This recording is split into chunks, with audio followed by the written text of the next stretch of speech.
Hey, welcome forward into today's discussion, today's urgency meeting, your 500 seconds of resilience.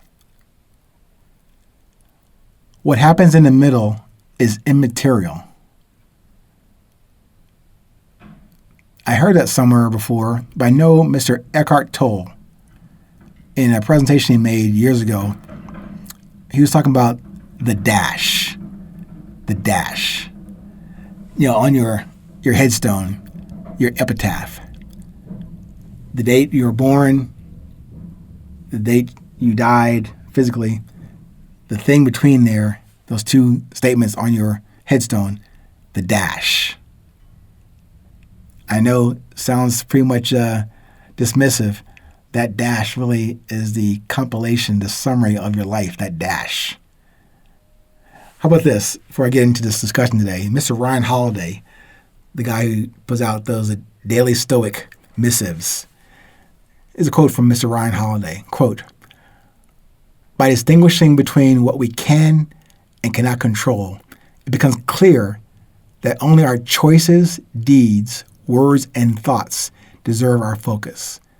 Everything else concerns others, not us." Unquote. I see that as starting strong and finishing strong.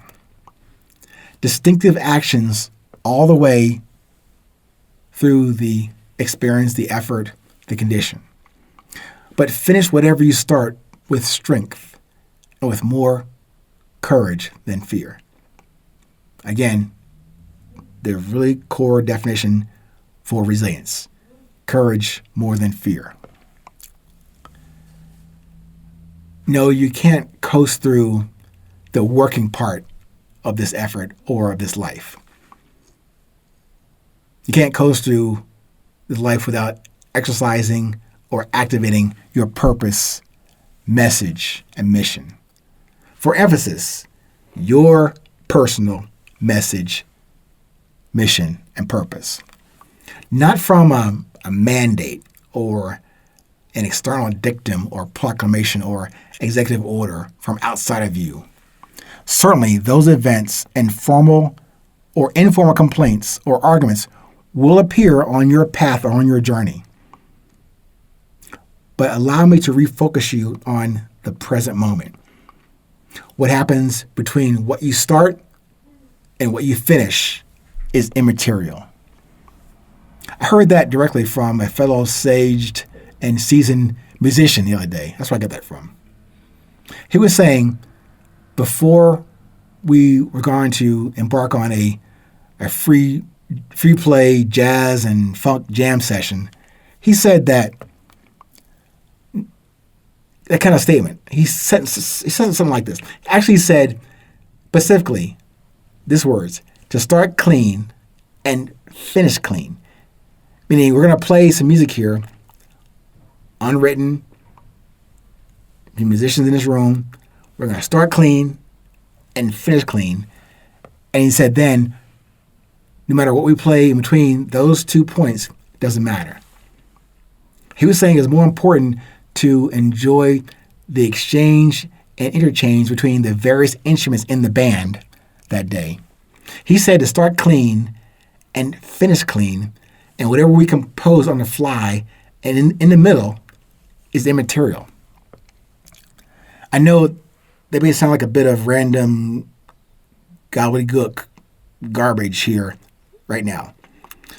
But to keep talking about this discussion with this musician the other day, we all agreed on that process that he laid out. Start strong, finish strong. Start clean, finish clean. And then he said to flow with the general timbre and tempo and feel of the never ever produced before sound between musician strangers that day. He offered an even more insightful perspective. He said the start-finish statement is just like having a conversation with someone you don't know, never met before. But if you start that conversation strong and clean, like with a pleasant greeting, meeting of the eyes, a peaceful sound of your heart and your voice. And when you finish that encounter strongly and as clearly as well, with a smile, a genuine goodbye salutation, a wave, a hug, a fist bump, a double fist bump perhaps, that also signifies a clean closing and finish. In concert, pun intended, with the opening note, the opening beat, stroke, word, whisper, sigh, or cry or laugh. Whatever happens in between is immaterial. That's the void, if you will. But that void is not empty or vacant. And that void, as I have offered to you in other episodes before, to me, means value, opportunity, intent, and decision, or discipline. VOID. How you start carries you through the middle and to the end, where you finish as strongly as well. At the beginning and at the end of the song. At the beginning and at the end of the effort. At the beginning and the end of the moment. At the beginning and the end of this day.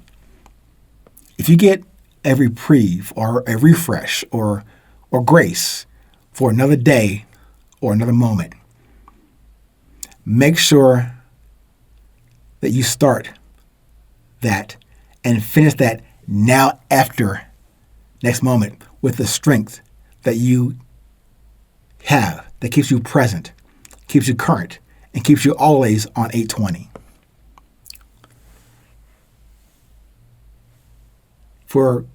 In summary, or in closing, I think what's missing from me to you and to myself is it is important to start cleanly, strongly, to finish clean and strong on the other end of however long this moment is. In this case, only 500 seconds. But in this case, it seems like a clean opening statement and a clean closing statement. Those are the parameters. Those are the buoys that are floating, but gives you the guidance, the roadmap, the channel to get through and into this moment. So it would seem like no matter what's in the middle is immaterial, as I stated at the outset. It is important to recognize where you started and what you finished. It made what's inside not really immaterial, but don't focus there. Focus on how you start and finish. Because in one way, in the best way, with clean start and clean finish, the middle has to accommodate that flow, has to address and comply with that conversation that you're having. Can't imagine it would be something totally off base if you have started clean and finished clean. I hope that helps you to reset and to proceed going forward. Stay resilient, stay present, stay current. No matter where you are in this world, please remember, it is always 820.